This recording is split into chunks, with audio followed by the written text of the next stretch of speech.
Election commission کا مخصوص نشستوں سے متعلق سپریم کورٹ کے فیصلے پر عمل درآمد کا فیصلہ۔ الیکشن کمیشن کا کہنا ہے کہ کسی فیصلے کی غلط تشریح نہیں کی، کسی قسم کے دباؤ کو خاطر میں نہ لاتے ہوئے آئین اور قانون کے مطابق کام جاری رکھنے کا اعلان کر دیا۔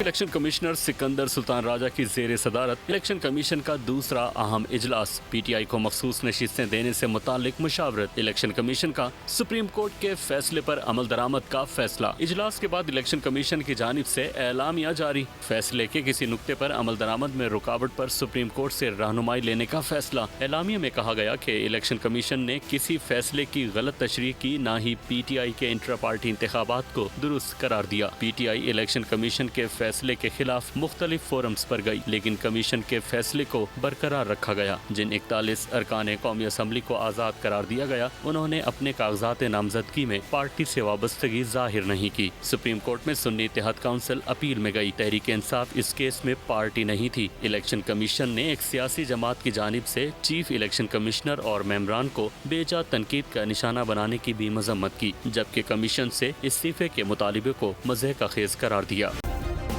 سبسکرائب کریں اور بیل دبائیں تاکہ کوئی خبر رہ نہ جائے۔